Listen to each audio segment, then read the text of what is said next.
When you look back at the PS2, it's crazy how many amazing RPGs came out on that one console. Today we're going through RPGs that helped make the PS2 the GOAT, and they're still just as good today. Whether you played them back then or you're just discovering them now, these games prove why the PS2 will always have a special place in our hearts. Final Fantasy X. Let's start strong with Final Fantasy X, because if there's one RPG that really helped make the PS2 the absolute king of its era, it's this one. Square wasn't messing around here. This was the first Final Fantasy on the PS2, and they went all in. Voice acting for the first time, fully 3D environments, gorgeous cutscenes, and even a weird underwater sport. You play as Titus, a star blitzball player from a super high-tech city who suddenly gets sucked into a totally different world called Spira after a giant kaiju thing called Shin crashes his game, literally. So yeah, 1 second you're vibing in a neon city, next thing you know, you're stranded in a fantasy world with temples, monks, and a bunch of people who think you're crazy. And the wild part, you're not the chosen one. You're just confused, same as the player. But that's what makes Final Fantasy X hit so hard. The story slowly unravels, and as Titus learns more about Spira and the cycle of death it's trapped in, you start to realize this isn't your typical let's save the world plot. It's tragic. It's about belief, sacrifice, and what happens when a society is stuck in a loop of pain just to keep some fake peace. And all of that is told through this cast of really memorable characters.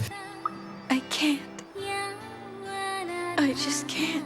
And don't get me started on the gameplay. That turn-based system was so clean, you could swap in any of your party members on the fly, so everyone stayed relevant. No more picking your main 3 and benching the rest forever. Plus, the sphere grid leveling system, that thing was genius. It made building characters feel personal, like you were actually crafting their growth your way. And let's be honest, the visuals still look great today. Sure, it's not PS5 level detail, but for a PS2 game, the animation, the facial expressions, those CGI cutscenes, still impressive. Same with the music. But most importantly, this game still holds up. Like today, right now, you can boot up the remastered version and it still plays great, still hits emotionally, and still feels like a full, complete story, no DLC, no live service nonsense, just a full-on, powerful, standalone RPG that knows what it wants to say and says it beautifully. Final Fantasy X wasn't just a big deal for PS2, it defined what an RPG could look and feel like on that generation of hardware, emotional storytelling, a battle system that didn't get old, and a world that actually had weight and pain and purpose. It wasn't just good back then, it's still damn good now.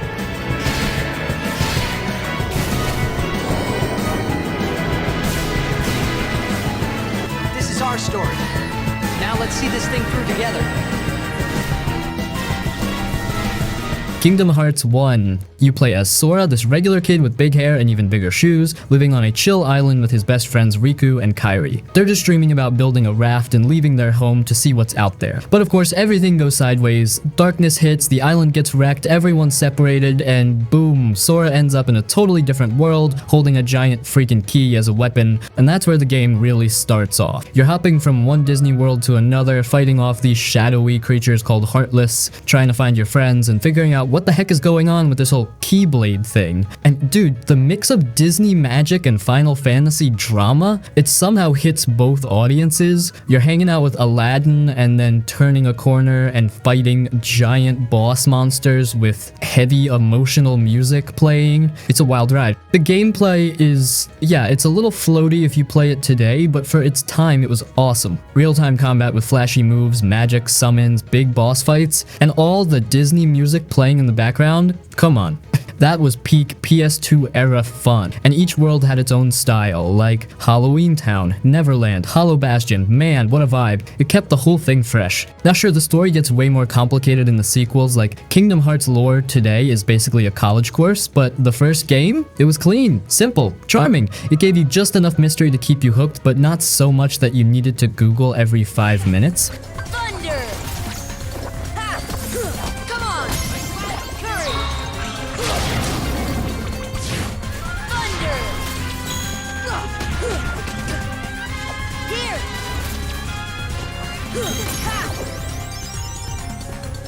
Dragon Quest VIII Journey of the Cursed King. If you were into JRPGs at all during the PS2 days, this game probably lived rent-free in your brain for years. It had that old school vibe but looked and played like something totally fresh at the time, and even today, still a banger. So you play as this silent hero, just a regular royal guard at first, but he's one of the only people who didn't get turned into a plant or animal when some evil jester named Dulmagus cursed the kingdom. Your king turns into a troll-looking toad, the princess becomes a horse, yes, really, and boom, your adventure begins. You gotta chase this jester across the land and try to break the curse. And while the setup's pretty classic JRPG stuff, it's all about the journey. And man, what a journey it is. First off, this game looked insane for the PS2. That cel-shaded art style, still beautiful. The world felt huge and alive, the monsters were full of personality, and it had that warm, colorful vibe that just made you want to explore. It's like stepping into a cartoon, but one that never treats you like a kid. And that's thanks to the GOAT himself, Akira Toriyama, the Dragon Ball guy who did the art. You can totally tell from the first line to the last boss. And the world was huge for the time, like not open world in the modern sense, but you could walk across these giant fields, find hidden treasures, explore towns, caves, castles, whatever,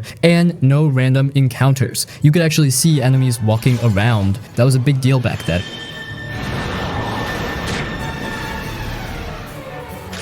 Now, let's talk gameplay. This thing's turn-based to the core, super classic style, but with just enough spice to keep it fresh. You've got your crew, Yangus, your boy with the thick Cockney accent, Jessica, fire magic and sass, and Angelo, a smooth-talking healer with a sword, and you're leveling up, learning skills, and figuring out how to crush these big, flashy boss fights. The combat had depth, but it was easy to understand. Plus, it had the psych-up system where you charge up and then unleash a crazy strong attack, which made battles feel more strategic and hype. And the game just respected your time. It was challenging, but fair. Old school, but polished. And the best part? It still holds up today. The remastered versions on 3DS and mobile are great, but even the original PS2 version, still playable, still charming, still worth going back to. It's not just nostalgia, it's good design, plain and simple. So yeah, Dragon Quest VIII is hands down one of the games that helped make the PS2 the GOAT. A perfect blend of old school RPG goodness with just enough modern flavor to keep it fresh, wrapped in a beautiful world with lovable characters. It didn't just exist on PS2, it defined what a great RPG could be on that system.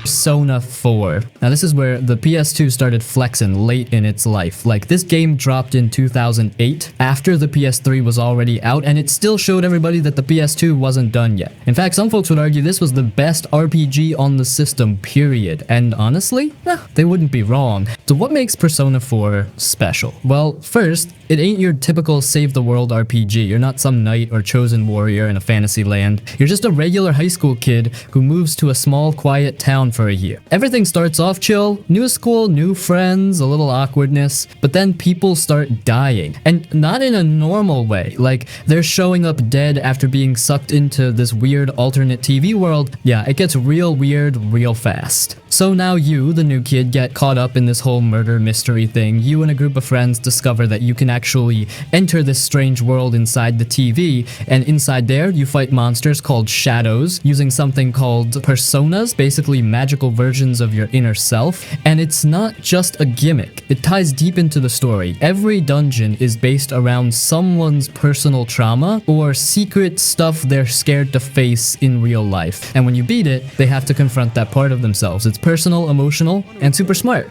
You're me, and I'm you.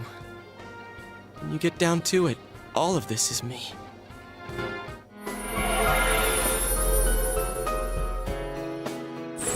The beauty of Persona 4 is how it balances two totally different games. Half the time you're hanging out with friends, going to school, studying, working part-time jobs, building relationships, basically living a slice of game anime. And the other half, you're diving into TV dungeons to save people's lives, battling monsters with your squad, and getting deeper into this crazy murder plot. And somehow, those two sides boost each other. Because when you bond with your friends in the real world, they fight better in battle. It makes the combat feel way more personal. And the wildest part, this was on PS2, a system already past its prime, and yet here comes Atlas, dropping a game that still holds up in 2025. Whether you play the original or Persona 4 Golden, the magic is still there. It's funny, deep, stylish, and genuinely one of the most human RPGs ever made.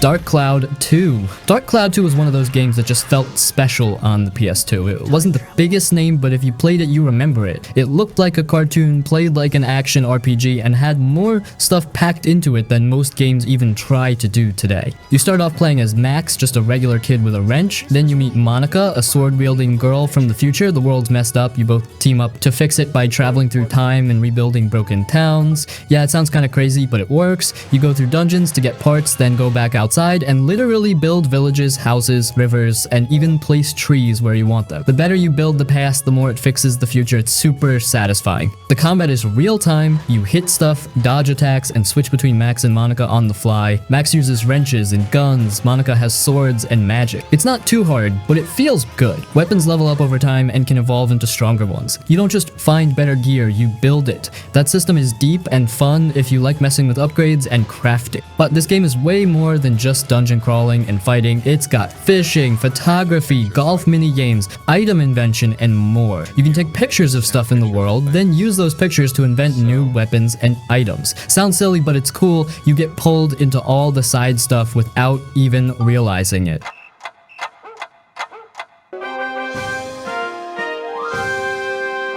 The graphics still look solid today. That cel-shaded style doesn't age. It's colorful, bright, and full of charm. Characters have personality, the music fits the world, and every area feels different. It's just a fun game to hang out at. Even with all the systems, it never feels overwhelming. It's relaxing but also deep if you want to go all in. You can take your time building, grinding, or just exploring. It's one of those games you chill with for hours and don't get bored. Dark Cloud 2 showed how creative and packed PS2 games could be. It gave you combat, crafting, building, collecting, and more all in one game. No DLC, no updates, just a full package right out of the box. Even now it holds up. Still fun, still unique, still worth playing.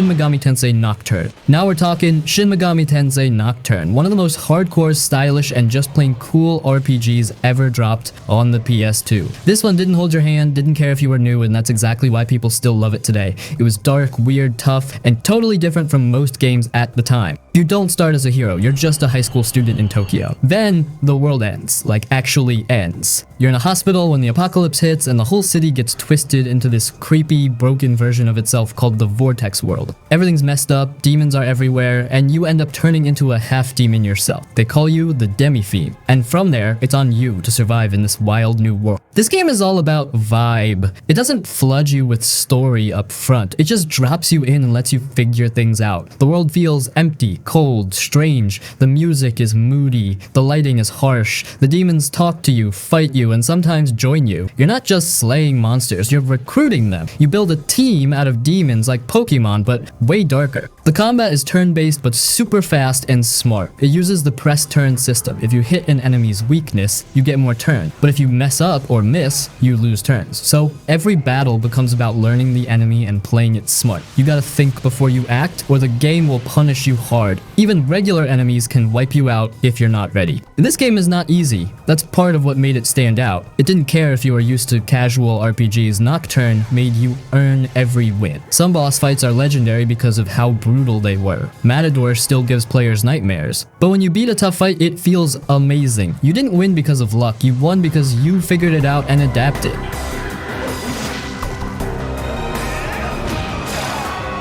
But the demon system is deep too. You can fuse demons together to create stronger ones, pass down skills, and keep building your perfect squad. You're always trying to improve your lineup, not just by levels, but by creating new combos and setups. It's addicting in a smart, strategic way. And the world itself is full of choices. You meet people from your old life who now believe in different ways to rebuild the world. These are called reasons, and depending on who you side with, you shape the ending. Or maybe you say screw it and go your own path. The game game doesn't tell you what's right or wrong, it lets you decide. The vibe, the gameplay, the difficulty, everything comes together to make Nocturne feel special. It's not flashy, it's not for everyone, but for those who get into it, it hits hard. It sticks with you, it makes you think, and it makes you feel like you survived something.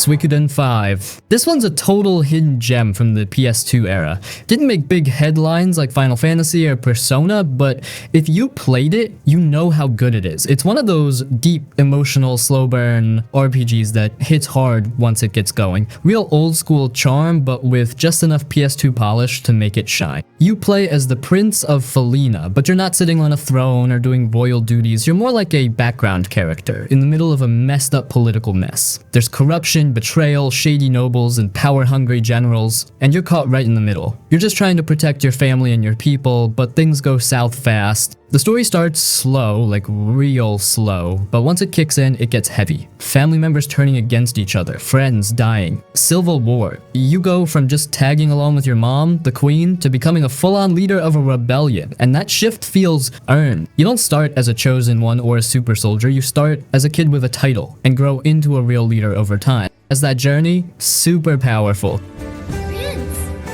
My intuition was right. It reacts to the Dawn Moon too. Now here's the cool thing about Suikoden. It's all about building an army. You don't just collect party members, you recruit a whole cast. 108 characters to be exact, each one with their own backstory, personality, and sometimes even their own side quest. Some join you easily, others take effort, but every time you find a new one, it feels like progress. Your little band grows into a full army, and by the end, you've got a whole base full of allies, shops, rooms, and life. And the combat is classic turn-based but smooth. You get 6 people in battle, not the usual 3 or 4, and there's special combo attacks if certain characters are together. It's simple to play, but there's a lot of variety with the party setups, plus you've got magic runes and tactics battles on top of that. Never feels boring. Graphically, it's not the flashiest PS2 game, but it's clean, good art direction, great character designs, solid music too. That classic fantasy RPG feel with some emotional bangers in there during key moments.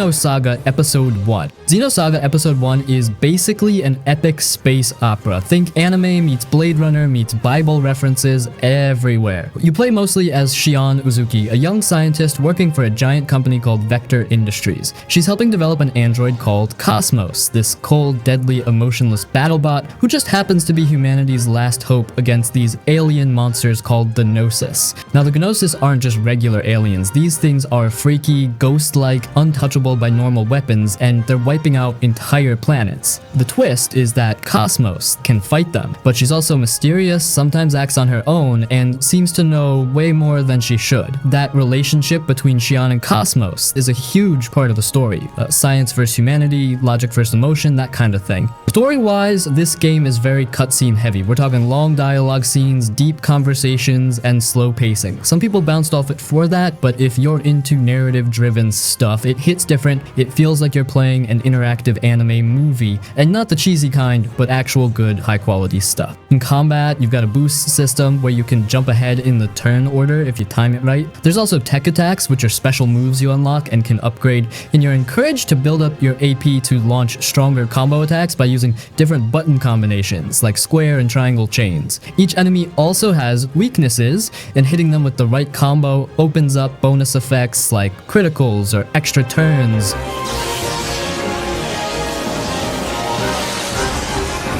Then you've got the ether system, which is your magic / skills, and that's different for each character. Some are better at healing, some at buffs, others at elemental damage. You gotta learn who does what and build your team around that. Oh, and you also get to fight in mechs called AGWS. These are big armored suits you can hop into mid-battle, but honestly, in Episode 1, they're kinda clunky. They look cool and hit hard, but you don't use them often unless you're grinding or trying to tank big bosses. Later games refine that, but here, it's more of a side flavor. Outside of combat, there's a decent amount of walking around space stations, talking to NPCs, doing side stuff, opening treasure containers, and solving little puzzles. It's not open world or anything, but it gives you space to breathe between cutscenes. Angelic Requiem!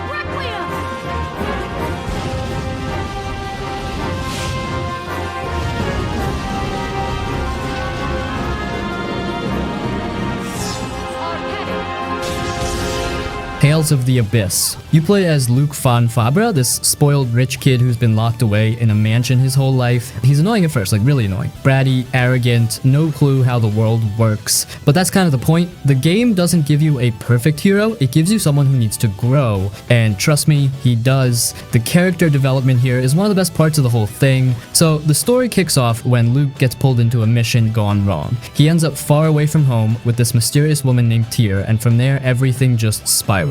You find out Luke's not who he thinks he is, there's political drama, war, ancient science stuff, and this heavy truth about how the world is run. It's all tied to this system called the Score, basically a prophecy that people live their lives by, almost like fate written in stone. And yeah, things get deep. Now let's talk combat, because this is where Tales games always shine. It's not turn-based, you fight in real time with full control of your character. In Tales of the Abyss, they introduced the free run system, which lets you move in any direction during battle. A huge upgrade for the series. It makes fights feel smooth, fast, and more tactical. You can dodge, flank, combo, and pull off artests, which are your special moves, with button combos.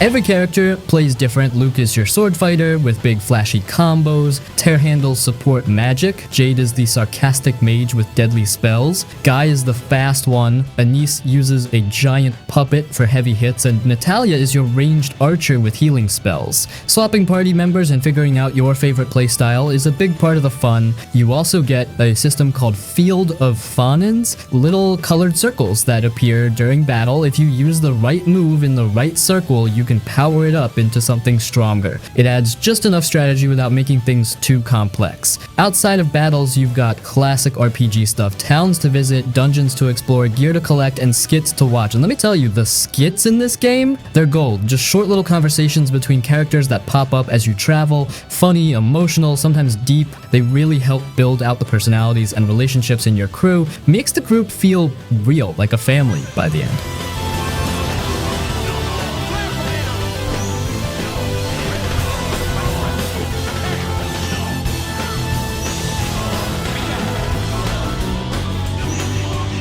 Rogue Galaxy, one of the last big PS2 RPGs, and honestly, it felt like a love letter to everything we liked about that era. Big worlds, flashy combat, colorful characters, a touch of anime drama, and a good dose of space pirates. Yeah, this one went full sci-fi fantasy mode and tried to give you the feel of a huge adventure on a single disc. You play as Jaster Rogue, a young dude stuck on a boring desert planet dreaming about something bigger. One night, some stuff goes down, monsters show up, and you get mistaken for a famous bounty hunter. Instead of clearing it up, you roll with it. Next thing you know, you're off the planet, flying through space with a crew of outlaws looking for a legendary planet full of treasure called Eden. It's got that Star Wars meets JRPG vibe, and the game never really slows down. Rogue Galaxy's world feels huge, especially for a PS2 game. You go to different planets, each with its own look, creatures, and culture. One planet's full of jungle ruins, another has cities built over oceans, another one's like a dark world covered in machines. The variety keeps things fresh. You're not stuck in one place the whole game. You're constantly exploring new areas and getting into wild situations. Now, the combat is real time, no turns, no waiting. You run around, swing your sword, dodge, block, use items, and pull off special moves called burning strikes. You also get ranged attacks and support abilities depending on the character. It's action-based, but still has enough menu stuff to feel like an RPG. It's kind of like Kingdom Hearts mixed with a bit of Star Ocean. The game also has some surprisingly deep systems. There's weapon fusion, where you combine weapons to make stronger ones, but you gotta be smart about it, not just mash stuff together. And each character has a revelation flow grid, kind of like a skill board, where you unlock new abilities by collecting specific items. It adds a layer of planning without being too confusing. Then there's the factory system, where you literally design and build new items using blueprints and parts. It's optional but fun if you like crafting. And there's also Insectron, a full-on bug raising and battling minigame game, like Pokemon inside your RPG. Totally skippable, but again, classic PS2 extra content that makes the world feel full. What really makes Rogue Galaxy stand out is how it tries to give you that feeling of a huge classic RPG without going open world or bloated. It's pretty linear, but the maps are big, there's tons to do, and the story keeps moving. It's got that Saturday morning cartoon mixed with sci-fi drama energy, and it nails that feeling of a full adventure with a ragtag crew in space.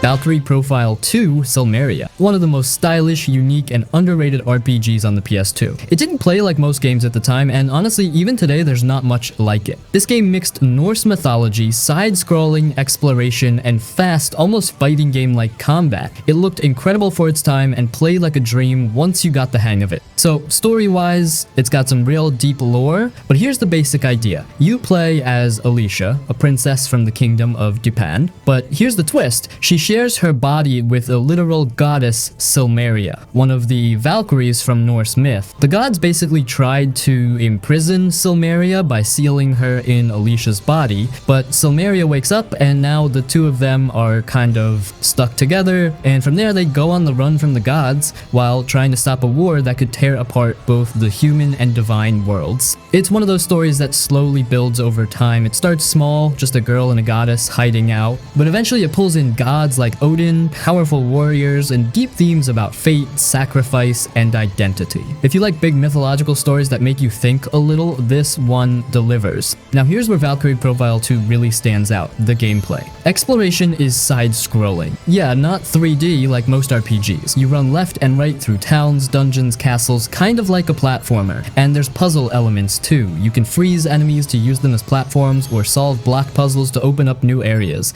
It sounds weird for an RPG, but it totally works and gives the game a unique rhythm.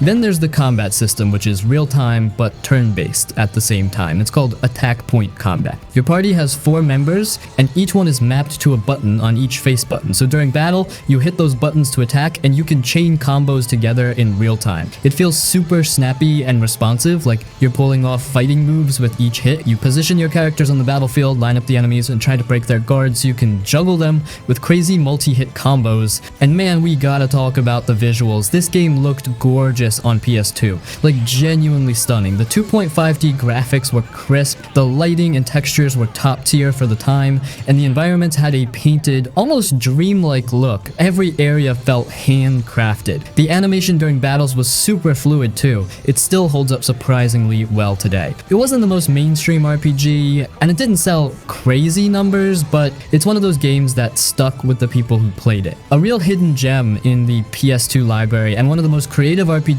from that era. Easily earns its spot on this list.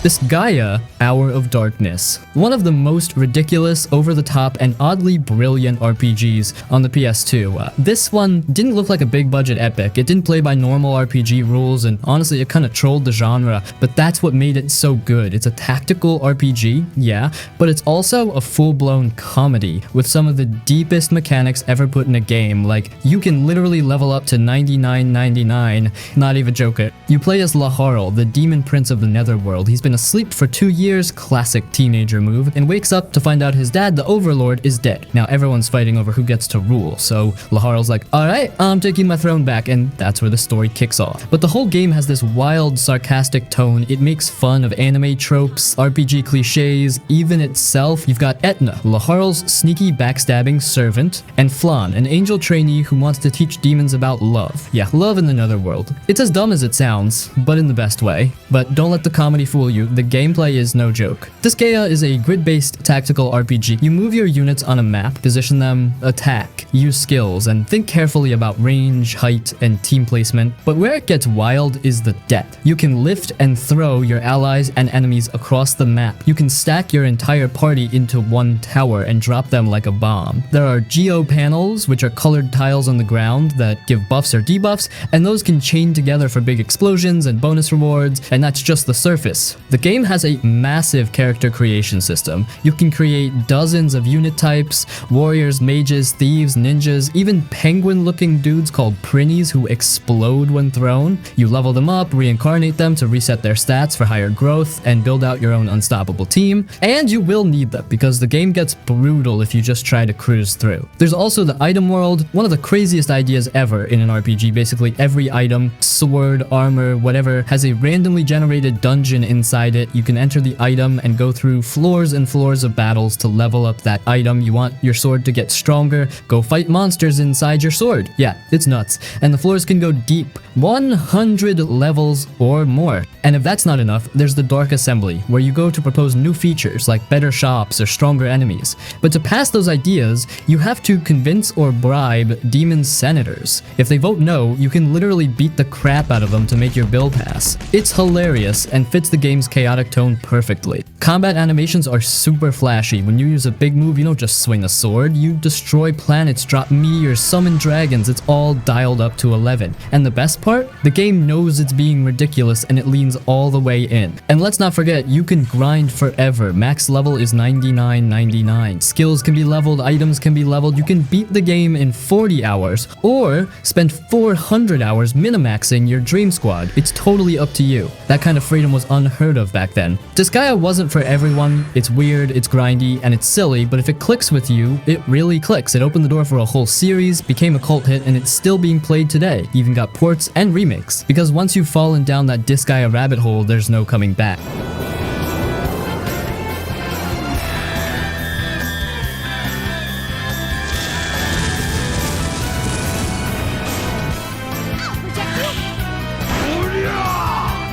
Wild Arms 3. So you play as Virginia Maxwell, this spunky young drifter who's looking for adventure. She's not your typical silent hero or chosen one. She's loud, emotional, super driven, and kind of dramatic in a fun way. Early on, she teams up with 3 other drifters, Gallows, Jet, and Clive, and they all got their own baggage, like real emotional stories. Jet's got memory loss, Gallows is a runaway priest, Clive's a dad trying to support his family. It's not just anime tropes, they feel real. Together they go across the wastelands of Silmeria, this dying world full of deserts, ruins, ancient tech, and lost civilizations. You're hunting for treasure, fighting monsters, and slowly getting pulled into something way bigger, ancient demons, lost powers, and a mystery that goes deep into the planet's history. The pacing's pretty solid too. It starts off like a classic road trip, but becomes a story about saving a dying world in a way that feels personal. Now gameplay-wise, Wild Arms 3 sticks to classic turn-based combat, but with a few twists. All 4 characters are in every fight, no swapping, no random backup crew. Everyone uses arms, which are magical guns that can be customized with different abilities. Each character has a unique type of arm, so your roles are kind of set. Like Gallows is your magic dude, Clive's the heavy hitter, Jet's the speedster, and Virginia is a mix of support and offense. The real hook in combat is the FP, force point system. You build up FP during battle and spend it on special moves. Some skills can't be used until you've taken a few hits or dished some out. It makes you think before you spam attacks. Do you save up for a big team buff or drop a special move early to turn the tide? It's simple, but it works really well. Then you've got the tools system outside of battle. Every character gets their own set of tools that help with puzzles and exploration, like bombs to break walls, a boomerang to hit switches, or a radar to find hidden stuff. Dungeons are full of clever puzzles too, not just go here hit not stuff. You actually need to use your brain sometimes, but it never gets too annoying. It adds a fun rhythm to exploring. One thing that makes Wild Arms 3 stand out is the world map. You don't just walk from town to town, you have to search for new places, literally. You use a radar to scan the area and reveal hidden locations. It sounds weird at first, but it gives this cool sense of discovery. You're not just following a straight path, you're out there exploring the unknown, like a real drifter in a wild world.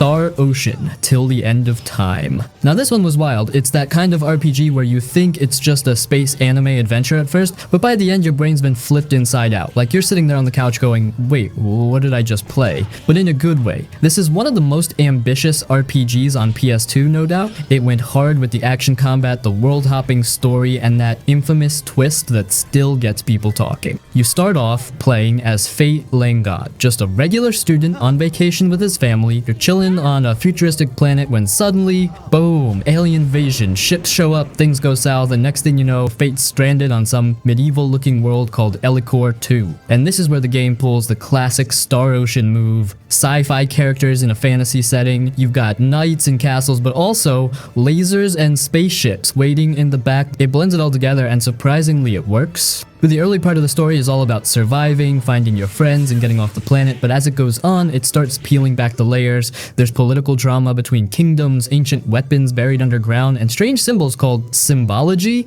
basically the game's magic system. You meet other characters like Cliff, a brawler with serious chill vibes, Nell, a badass ninja spy, and Maria, who's got her own secret connection to Fate's past. Everyone has a reason to be there, and they each bring something to the table. Now the combat, that's where this game slaps. This real-time action combat, and for its time, it was super fluid. You control one character at a time and can switch between party members on the fly. You've got light attacks, heavy attacks, and special abilities mapped to buttons, depending on whether you're close or far from an enemy. There's no random battles either. Enemies are visible on the field, so if you don't feel like fighting, you can try to avoid them.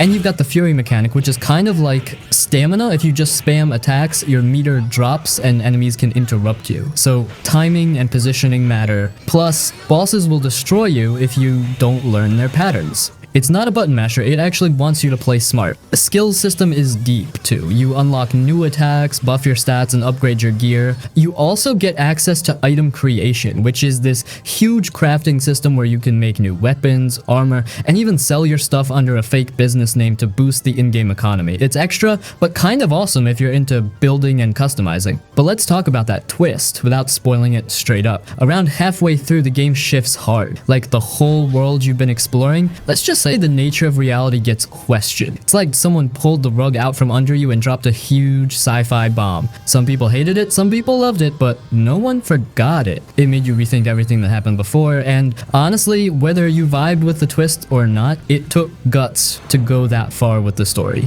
Now, the only real downside, it's not always beginner friendly. Some systems are deep but not explained well, and the difficulty can spike. But if you stick with it, you get one of the boldest RPGs the PS2 ever had. So yeah, Star Ocean Till the End of Time isn't just good for a PS2 RPG, it's one of those games that defined the era. Big ideas, fun combat, weird twists, and tons of content. It tried to do a lot, and most of it worked.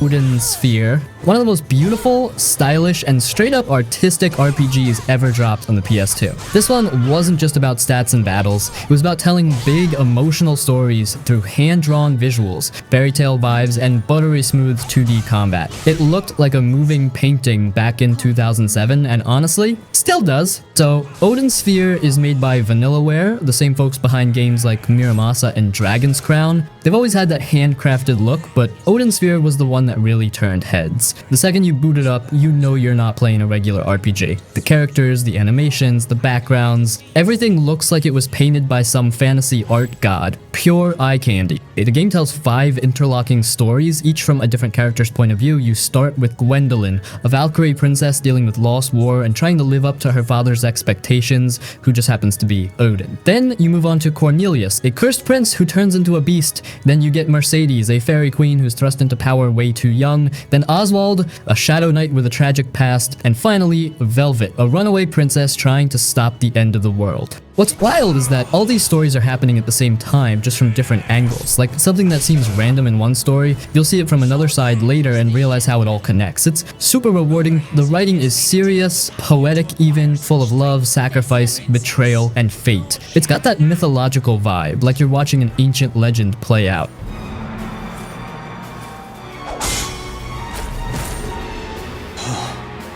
Now, gameplay-wise, Odin Sphere is a 2D side-scrolling action RPG. So yeah, no grids or menus here. It's all real-time combat with fast, flashy moves. You've got normal attacks, magic skills, dodging, blocking, and cipher weapons, these glowing weapons that absorb energy from fallen enemies to grow stronger. It feels kind of like a mix between a fighting game and a beat-em-up, but with RPG depth layered in. Each character plays totally different. Gwendolyn is aerial and agile, Cornelius is fast and spin-heavy, Mercedes flies and shoots from a distance, Oswald can go into berserk mode, and Velvet uses chains and fire attacks. Learning each one is part of the fun, and it keeps the game fresh across all 5 campaigns. You also have to manage stamina to avoid spamming attacks, HP, and magic points. On top of that, there's a cooking system. Yep, you gather ingredients, then cook meals to boost your stats permanently. And the food gives huge XP, so if you want to level up fast, you better learn how to cook.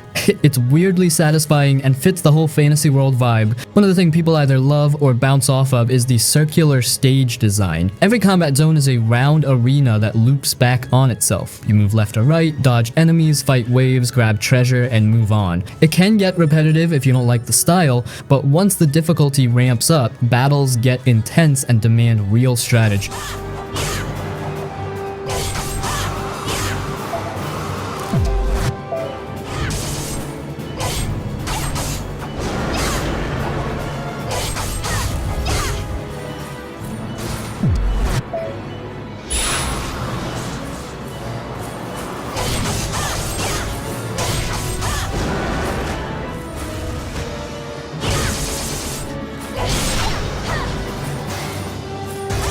Heart's Covenant. You play as Yuri, a tough, sarcastic guy with a good heart. He's not your usual clean-cut hero. He jokes around, he's stubborn, and he's still grieving someone he lost in the first game. What makes him special is that he's a harmonixer, meaning he can fuse with demons during battle. And yeah, that's just as intense as it sounds. The game opens with a spooky exorcism scene gone wrong, and from there the story quickly grows into something much bigger. You travel across Europe and even to Japan, dealing with cursed nobles, secret cults, ancient gods, and political drama. It sounds heavy, but the game knows when to have fun too. One minute it's emotional and dark, the next you're in a wrestling match with a vampire wearing tights, and somehow it works. That balance between serious and silly is what gives the game personality. Combat is turn-based, but it's not the usual press attack and wait stuff. Instead, it uses the Judgment Ring, a spinning circle that appears every time you take an action. You have to time your button presses to land attacks or use skills properly. Hit the colored parts for better damage and hit the red zones for crits. It sounds simple, but it adds just enough pressure to keep you locked in during fights. You can even customize each character's ring later on, make it faster, change the zones, or add more risk for bigger rewards. The cast of characters is wild in the best way.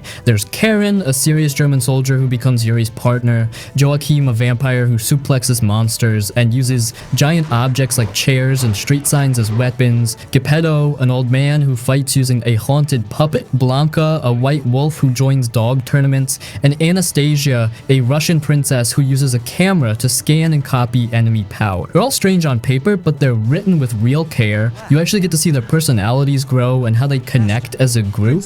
Where are they? Get a hold of yourself. We're inside some kind of boundary. Outside of battles, the game has a ton of extra stuff to explore. Each character has their own side quest, you can unlock new demon forms for Yuri, and there's even an alternate ending if you go all in. The pacing is tight, the story keeps moving, dungeons aren't too long, and the rewards always feel worth it. Visually, for a PS2 game, it holds up well. The environments are dark, moody, and full of atmosphere. You'll explore haunted villages, grand castles, creepy ruins. It all fits that gothic horror style. The monster and boss designs are twisted and creative, and when Yuri transforms, the demons look like something out of a nightmare. The music backs it all up perfectly. Sometimes it's haunting, other times it's intense, and sometimes it's just straight up weird in a good way. It sets the tone without trying too hard. What makes Shadow Heart's Covenant stand out isn't just the style or the setting, it's how everything clicks together. The world feels alive, the story hits both funny and serious notes, the characters have real depth, and the combat stays fun all the way through. It's not a huge huge open world RPG, and it doesn't need to be. It's focused, creative, and full of surprises. It might not have sold as much as Final Fantasy or Persona, but a lot of people who played this game will tell you it's one of the best RPGs on the PS2. A true hidden gem and absolutely worth playing today. If you want something different that's still fun and heartfelt, Shadow Heart's Covenant delivered.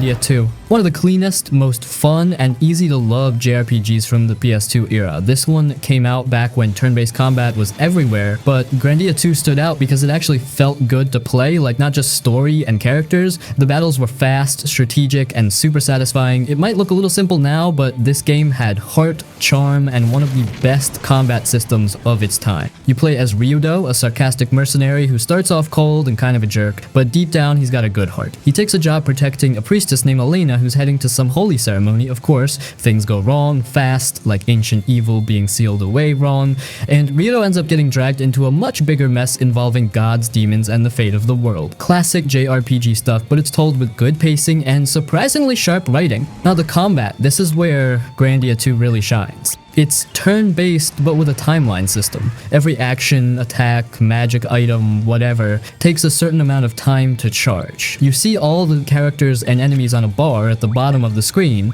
moving toward the action point. If you time your moves right, you can interrupt enemy attacks or delay them. That one mechanic adds a ton of strategy. You're not just choosing the strongest move, you're reading the battlefield, predicting turns, and stopping enemies before they can act. Each character has unique moves and spells, and the animations are slick, especially the big magic attacks, which go full anime with light shows and explosions. The game keeps battles quick too, no long grinding sessions, and random encounters don't drag. You're always learning new skills, finding better gear, and earning points to upgrade moves. There's also a skill system where you equip skill books and spend points to learn passives like more health, faster casting, or elemental boosts. It's simple but flexible. You can build characters how you want without having to read a wiki. One thing Grandia 2 does really well is pacing. You're not stuck in one place for too long, the story moves quickly, and every town or dungeon feels like it matters. It's linear, but in a good way. No bloat, no pointless side quests, just a well-told adventure that keeps building. Bottom line, Grandia 2 is a smooth, fun RPG that does almost everything right. Great combat, likable characters, cool world, and no filler. It might not be as famous as Final Fantasy or Dragon Quest, but for a lot of players, this was the game that showed how turn-based battles could actually feel exciting. If you want a classic JRPG that's easy to get into, satisfying to finish, and full of good vibes with just the right amount of edge, Grandia 2 is a no-brainer. Definitely belongs on the PS2 GOAT list.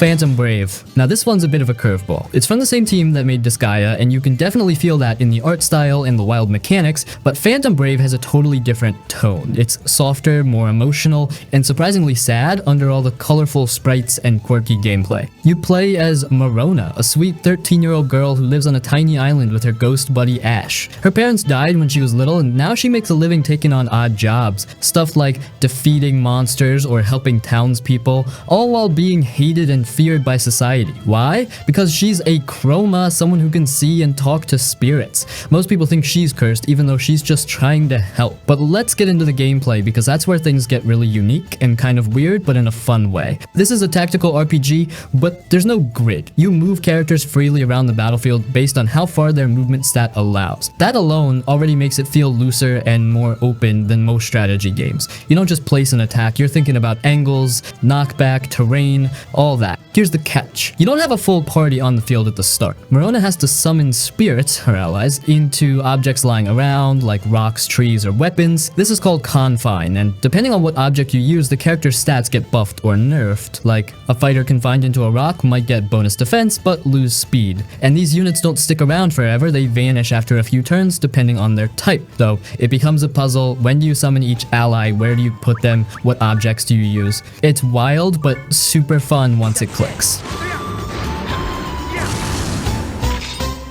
There are tons of unit types, each with their own gear, skills, and special moves, and like in Disgaea, you can grind a ton. Characters level up, weapons level up, and you can stack stats into the thousands if you go deep enough, but the game doesn't push you to go that far unless you want to. It's pretty chill unless you're chasing 100% or post-game content. The presentation is cute and colorful, but don't let that fool you. There's a strong emotional core here. The world feels sad and quiet, like it's falling apart, but Mirona's hopeful energy gives it life. The music fits that mood perfectly. Some tracks are soft and peaceful, others get a little haunting. It's all very atmospheric. Phantom Brave isn't for everyone. It takes some time to learn, and the no-grid movement can feel strange at first, but if you give it a chance, it rewards you with smart tactics, a touching story, and a game that just feels different in all the right ways.